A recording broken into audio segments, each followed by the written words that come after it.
Hello friends, मैं हूं सन्मय प्रकाश और आपका स्वागत है यूट्यूब चैनल सरकारी जॉब न्यूज़ में। तो कई सारे महत्वपूर्ण टॉपिक्स हैं। एक पड़ोस का मामला है, वहाँ अलग तरह का पूरा हंगामा चल रहा है लोकतंत्र के खिलाफ में।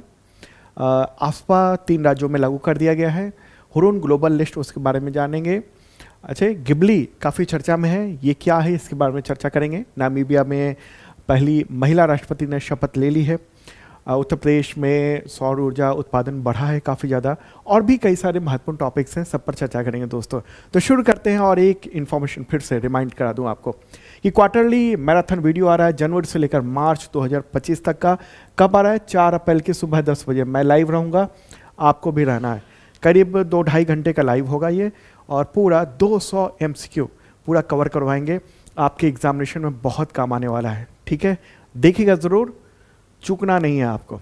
शार्प लर्निंग ऐप पे भी दिखेगा और यूट्यूब चैनल सरकारी जॉब न्यूज़ पर भी ये देखने को मिलेगा। तो उसका लिंक है मैंने यूट्यूब का इस वीडियो के डिस्क्रिप्शन में दे दिया है, आप नोटिफाई मी पर बटन दबा सकते हैं। चलिए शुरू करते हैं। और पहला क्वेश्चन जिसकी काफ़ी चर्चा है, क्वेश्चन होगा किस पड़ोसी देश में राजशाही को वापस लाने और हिंदू राष्ट्र बनाने की मांग को लेकर हिंसक प्रदर्शन हुए हैं? अभी भी हो रहे हैं। आंसर होगा नेपाल। नेपाल में अभी बहुत बुरे हालात हो रहे हैं, ठीक है? और ये न्यूज़ भी देख रहे हैं। और नेपाल की जनता का एक बड़ा जो तबका है वो फिर से राजशाही को वापस लाना चाहता है। और वहाँ पर वहाँ के जो पूर्व राजा हैं उनका ज़बरदस्त ढंग से स्वागत किया जा रहा है, ठीक है? और ये देखिए वीडियो, किस तरह से वहाँ पर पथराव हो रहे हैं। कुछ महीनों से ये डिमांड हो रही थी, लेकिन क्या हुआ, अभी 28 मार्च को ये जनता ने कहा, मतलब जनता का एक उग्र जो समूह है उसने, कि संवैधानिक राजशाही को फिर से बहाल किया जाए। और फिर राजधानी काठमांडू में सड़कों पर धावा बोल दिया था, ठीक है? तो प्रदर्शन हुए, और इसके अलावा ये रैली इस तरीके से निकली है, ओके? तो ये देख रहे हैं। और दूसरी ओर जो गठबंधन सांसदों के प्रतिनिधि हैं, तो वो सब कह रहे हैं कि पूर्व राजा जो ज्ञानेंद्र हैं, जिसकी तस्वीर ये आप देख रहे हैं, तो इसकी गिरफ्तारी की जाए।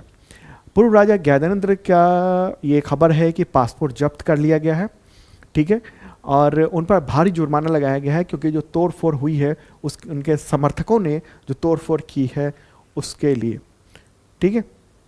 अब इस चीज़ को ढंग से समझते हैं। एक बार मैप के ज़रिए चलते हैं, ओके? प्यारा भारत ये रहा, और हमारा पड़ोसी है ये नेपाल, ओके? वहीं पर अभी तनाव चल रहा है, टेंशन का माहौल है वहाँ की आम जनता के बीच में, ठीक है? देखिए, नेपाल में अगर हम इस चीज़ को राजशाही की वापस लाने की बात होगी, तो आपको ये समझना होगा कि नेपाल में राजशाही का इतिहास क्या है।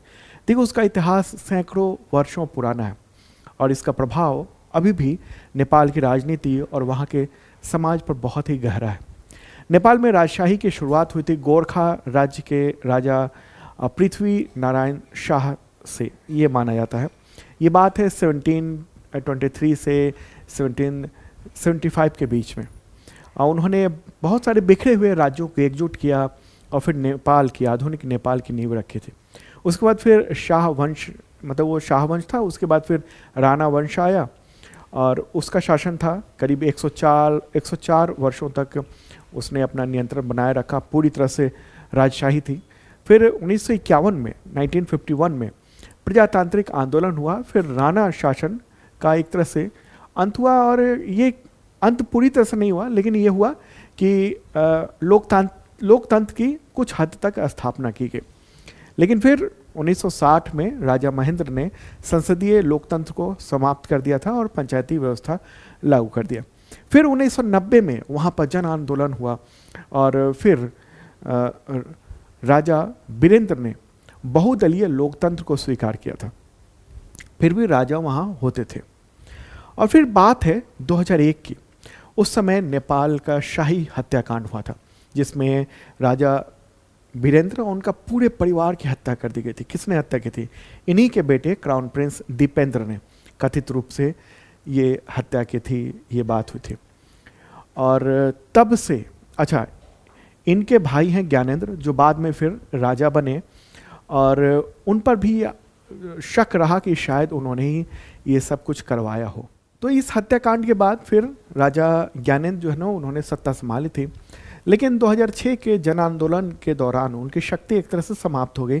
फिर 2008 में नेपाल में संवैधानिक गणतंत्र नेपाल को घोषित कर दिया गया, ठीक है, और करीब 240 वर्षों की राजशाही थी वो पूरी तरह से समाप्त हो गया। आज नेपाल एक धर्मनिरपेक्ष गणराज्य है और राजमुकुट जो है ना वो एक स्मृति बन चुका है, ठीक है।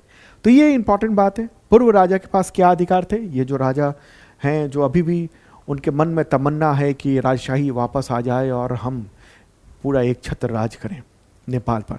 हालांकि इन्होंने कुछ कहा नहीं है, लेकिन इनकी जो एक्टिविटी है उससे ऐसा लग रहा है। तो पूर्व राजा ज्ञानेंद्र के पास कोई अभी औपचारिक या आधिकारिक अधिकार क्षेत्र नहीं है, क्योंकि संविधान सभा ने नेपाल के 2008 में राजशाही को समाप्त कर दिया था।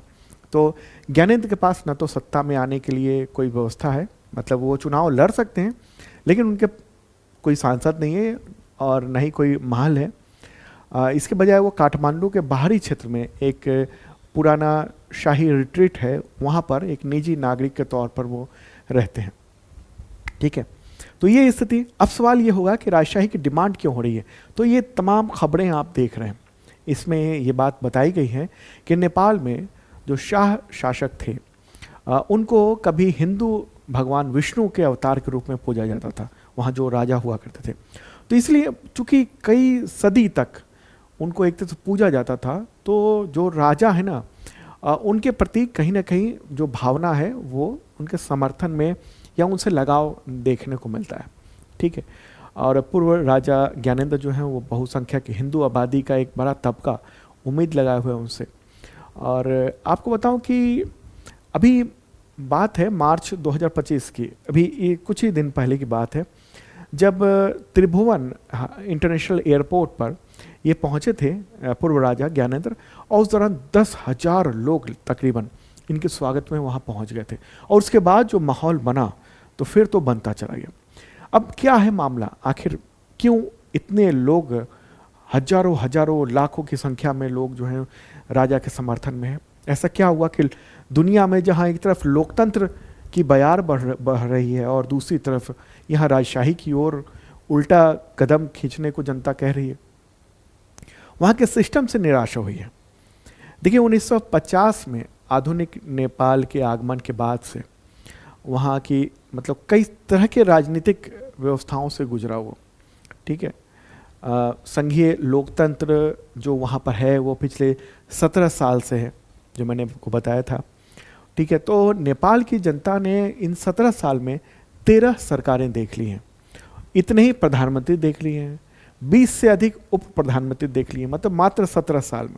और यहाँ पर भ्रष्टाचार का बड़ा मामला है। तो ये अपने बयान में भी मतलब एक तरह से कहा जाता है कि कुछ ऐसी सीधे तौर पर नहीं, अपरोक्ष रूप से ऐसा कहते हैं जिससे जनता जो है ना वो राजशाही के समर्थन में आई थी। भ्रष्टाचार का आलम ये देखेंगे कि जो वहाँ पर अभी प्राइम मिनिस्टर हैं केपी शर्मा ओली, तो उन पर एक चाय बागान में व्यावसायिक भूखंड को परिवर्तित करने के खिलाफ सुप्रीम कोर्ट के आदेश का उल्लंघन का एक अवमानना चल रहा है, मतलब एक तरह से गड़बड़ी की उन्होंने। 3 और पूर्व जो प्रधानमंत्री हैं, माधव नेपाल, बाबूराम भट्टारी, खिल राजा रेग्मी, बाबूराम भट्टाराई और खिल राजा रेग्मी, तो उन सबको सरकारी ज़मीन पर को निजी व्यक्तियों के देने और घोटाले का आरोप है। 3 बार के जो प्रधानमंत्री हैं प्रचंड, उनके खिलाफ बहुत सारे शिकायतें लंबित हैं, जो रुपए के गबन का, दुरुपयोग का, ये सब मामला उस पर है। शेर बहादुर देउबा जो 5 बार प्राइम मिनिस्टर रहे हैं, उन पर विमान के खरीद में अवैध कमीशन लेने का आरोप है। उनकी पत्नी आरजू राणा देउबा जो कि अभी विदेश मंत्री हैं, उन पर बहुत सारे आरोप लगे हुए हैं, ठीक है। तो अब ये सवाल उठता है कि इस नेपाल में अब राजशाही कैसे आ सकती है, और इतनी डिमांड हो रही है, क्या क्या विकल्प यहाँ पर बचे हुए हैं? तो देखिए राजशाही की वापसी का एक विकल्प ये है कि ज्ञानेंद्र जो हैं चुनाव लड़ें, लेकिन इस पर लंबे समय से चर्चा हो रही है, लेकिन चूंकि वो पूर्व राजा हैं और वो कभी नहीं चाहेंगे कि वो चुनाव लड़ें और कहीं वो हार जाएं, ठीक है, एक तरह से विपक्ष में बैठना न पड़ जाए। मान लीजिए वो संसदीय सीट जीत भी जाते हैं, लेकिन उनको विपक्ष में बैठना पड़ सकता है, क्योंकि अब हंगामा करने वाले तो बहुत लोग होते हैं, लेकिन वोट देने वाले कितने होते हैं, ये भी तो मामला है।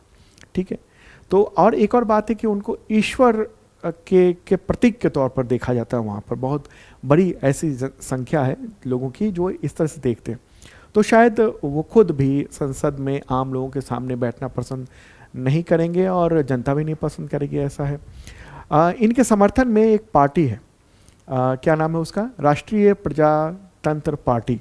ठीक है, तो वो राजशाही के समर्थन में खुले तौर पर पूर्व राजा का समर्थन करती है और कहती है ये पार्टी कि जो भी व्यवस्था खराब हुई है उसको ठीक कर सकती है केवल राजशाही।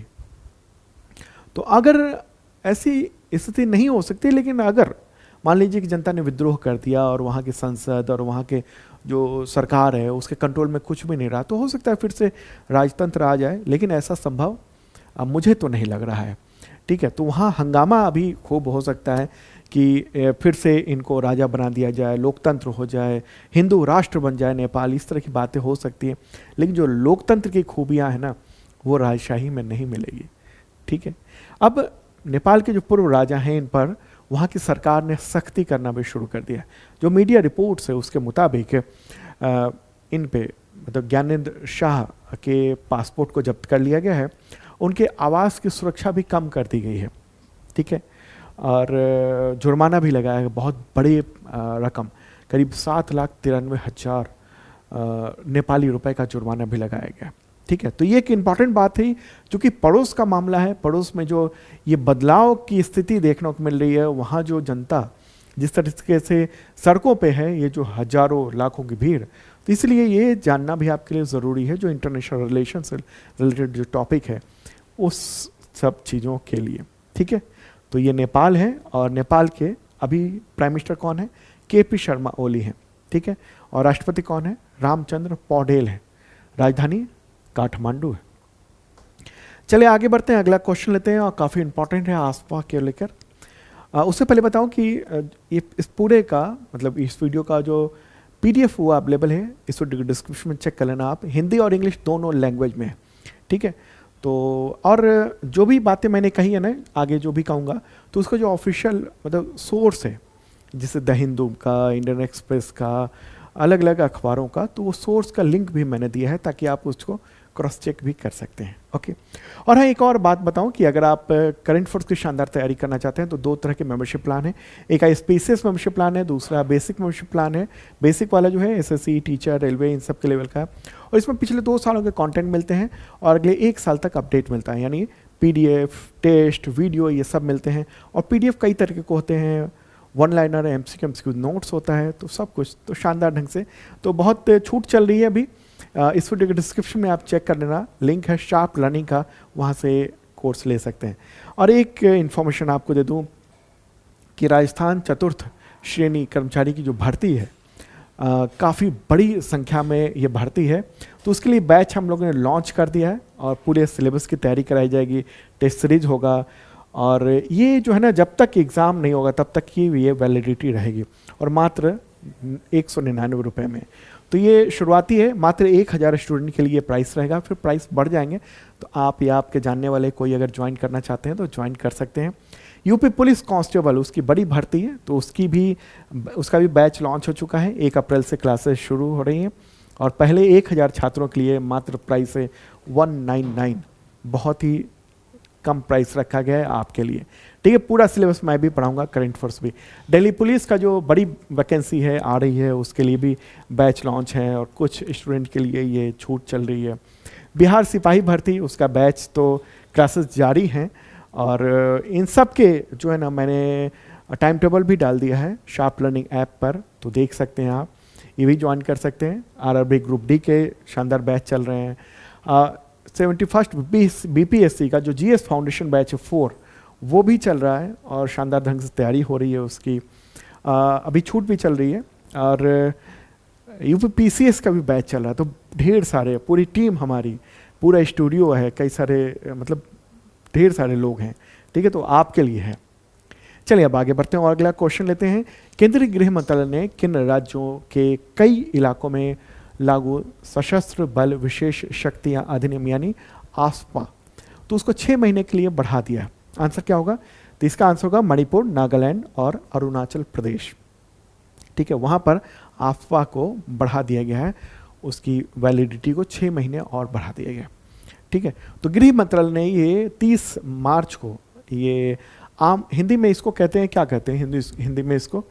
सशस्त्र बल विशेष शक्तियाँ अधिनियम इसको कहते हैं, अंग्रेजी में arm forces special power act. ठीक है, इसके तहत किसी क्षेत्र को अशांत क्षेत्र घोषित करने के का अधिकार केंद्र सरकार के गृह मंत्रालय को होता है। तो उसी के तहत मणिपुर, नागालैंड और अरुणाचल प्रदेश के कई इलाकों को फिर से वहाँ पर अशांत क्षेत्र घोषित किया गया है और 6 महीने के लिए और एक्सटेंड कर दिया गया है। एक बार मैप के जरिए चलते हैं, इन तीनों राज्यों को देखते हैं। प्यारा भारत है अपना, और इधर का जो हिस्सा है ये क्या कहेंगे हम?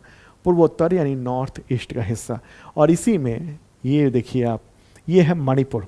काफ़ी अशांत क्षेत्र रहा है पिछले कुछ महीनों से। तो यहाँ 13 पुलिस थानों को छोड़कर अधिकांश जो इलाका है ज़्यादातर मणिपुर का, तो वहाँ आफ्पा को 6 महीने के लिए आगे बढ़ा दिया गया है। ओके, और आपको पता होगा कि मणिपुर में पिछले 13 फरवरी को राष्ट्रपति शासन लगाया गया था। आफ्पा क्या होता है वो मैं आगे बताऊंगा, पहले आप चीज़ों को समझ लीजिए। ठीक है, इस तरफ क्या है? ये वाला जो है ना हिस्सा, वो नागालैंड है। यहाँ के 8 जिलों में और 5 अन्य जिलों के 21 पुलिस स्टेशनों में 6 महीने के लिए आफ्पा को बढ़ाया गया है। ठीक है, और इधर है ये अरुणाचल प्रदेश। यहाँ के तिरप, चांगलांग और लोंगडिंग और नामसाई जिलों के 3 पुलिस थानों में आफ्पा को ये बढ़ा दिया गया है। ठीक है, अब ये होता क्या है? 1, 2 और 3 ये हो गया। अब आफ्पा है क्या? यानी arm forces special power act. इससे रिलेटेड एग्जामिनेशन में क्वेश्चन अक्सर आते हैं, इसलिए ज़रा ध्यान से सुनिएगा।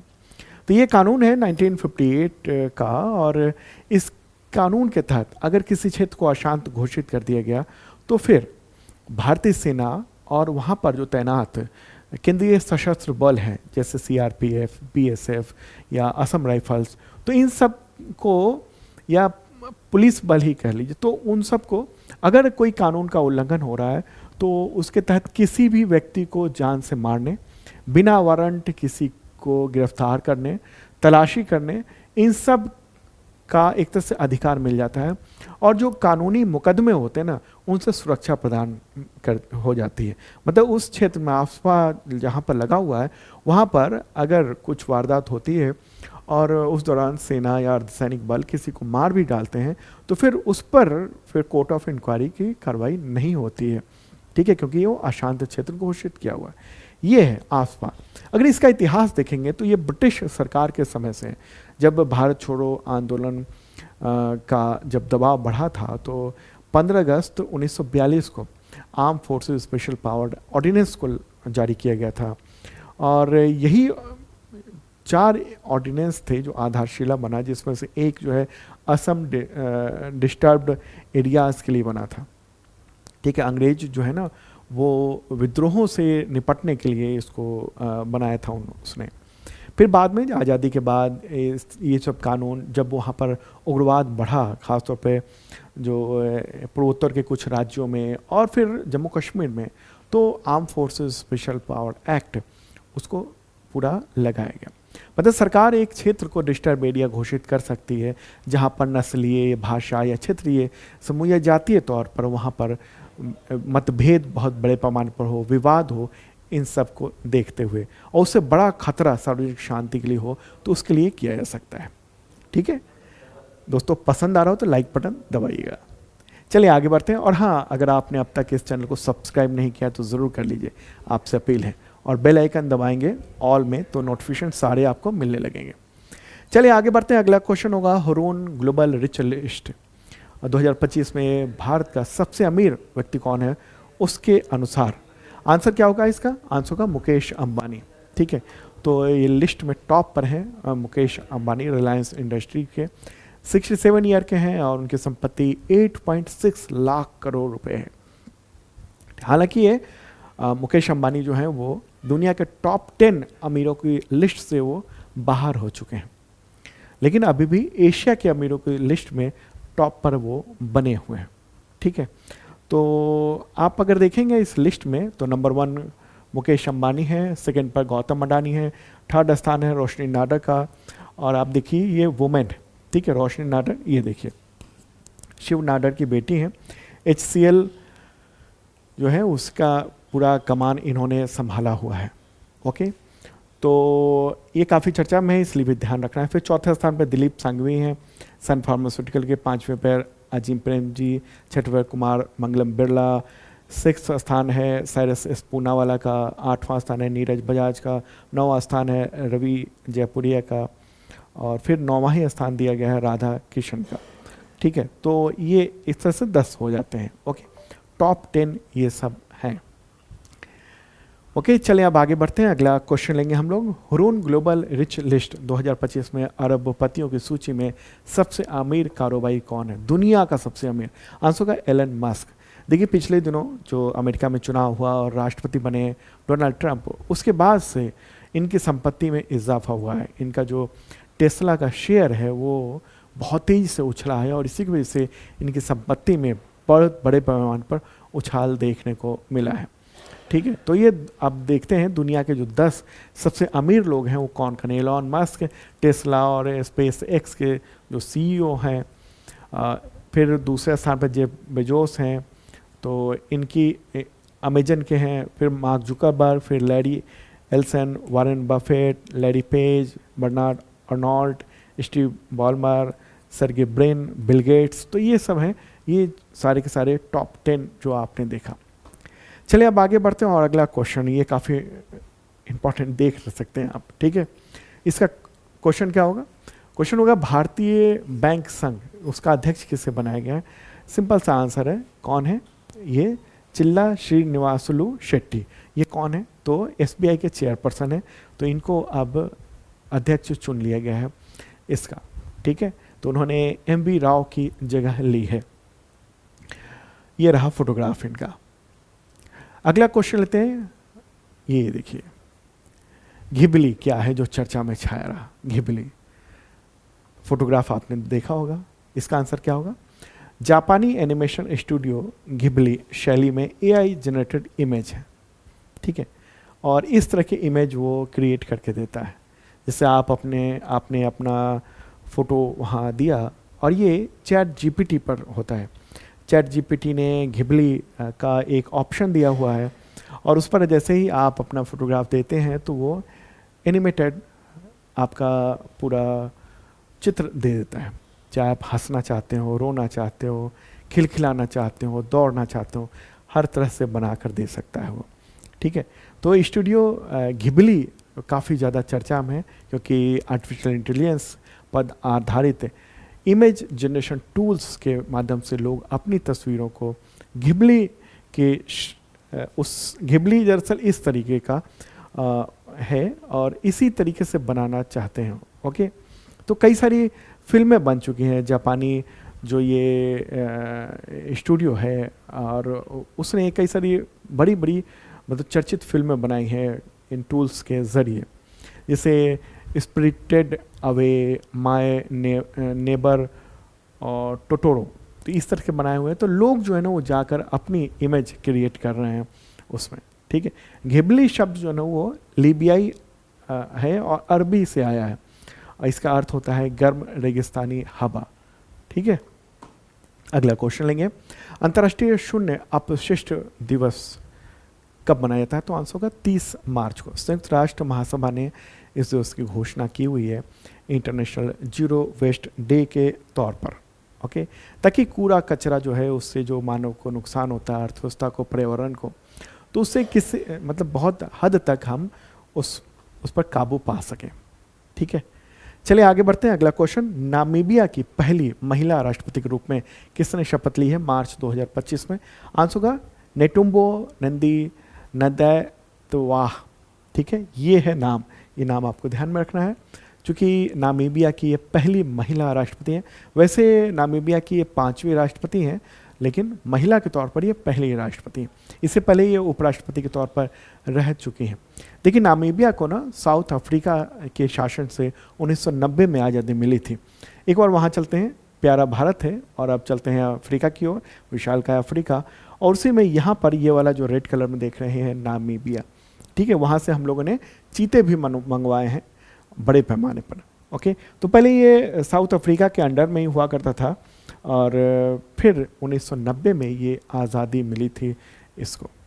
ओके, तो नामीबिया उसकी राजधानी क्या है, विंडहोक है, राष्ट्रपति नई बन गई हैं नेटुम्बो नंदय तवा, मुद्रा वहाँ पर चलती नामीबियाई डॉलर और दक्षिण अफ्रीकी रैंड भी चलता है। अगला क्वेश्चन लेंगे, इंडियन एयरफोर्स ने किस देश में मार्च अप्रैल 2025 में आयोजित बहुराष्ट्रीय युद्धाभ्यास, क्या नाम है उसका, इनियोकॉस 25 में हिस्सा लिया? आंसर होगा ग्रीस। ये ग्रीस में आयोजित किया गया, इस बार बहुराष्ट्रीय है, कई सारे देश के जो वायुसेना है वो सब पार्टिसिपेट कर रहे हैं। तो 31 मार्च से 11 अप्रैल 2025 तक ये आयोजन हुआ है। ग्रीस का जो हेलेनिक वायुसेना है उसी ने ये आयोजन किया। इसमें इंडियन एयरफोर्स की ओर से Su-30 MKI, IL-78 air tanker, C-17 परिवहन विमान, ये सब इसमें पार्टिसिपेट किया है। ठीक है, आगे बढ़ते हैं। अगला क्वेश्चन, उत्तर प्रदेश में मार्च 2025 में सौर ऊर्जा उत्पादन पिछले 8 वर्षों में 10 गुना बढ़कर कितना हो गया है? कितना हो गया है? आंसर क्या होगा इसका? इसका आंसर होगा 2653 मेगावाट। ठीक है, तो ये एक पॉजिटिव चीज़ देखने को मिली है। ओके, देखिए 2017 में जो सौर ऊर्जा की कुल स्थापना क्षमता थी 288 मेगावाट थी, लेकिन अब जो मार्च 2025 तक का जो आंकड़ा है उसमें देखने को मिल रहा है 2653 मेगावाट, और ये बड़े पैमाने पर तेज़ी से ये बढ़ेगा जो उत्तर प्रदेश सरकार की जो सौर ऊर्जा नीति है उसके तहत। ठीक है, तो ये था इम्पॉर्टेंट करंट अफेयर्स आप सबके लिए, और कई सारे बैचेज चल रहे हैं ऑलरेडी। करंट अफेयर्स का SPCS बेसिक मेंबरशिप है, ज्वाइन कर सकते हैं शार्प लर्निंग ऐप पर। राजस्थान चतुर्थ श्रेणी जो कर्मचारी है, बड़ी बम्पर वैकेंसी है, उसके भी बैचेज शुरू हो चुके हैं। यूपी पुलिस का बैच शुरू हो चुका है। ठीक है, इसके अलावा भी कई और सारे बैच हैं, दिल्ली पुलिस के, बिहार सिपाही, रेलवे ग्रुप D।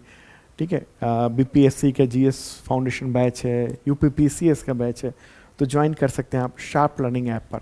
जरूर ज्वाइन कीजिए वहाँ पर। ओके, डाउनलोड जरूर कीजिए गूगल प्ले से। मिलते हैं नेक्स्ट वीडियो में। Okay, bye.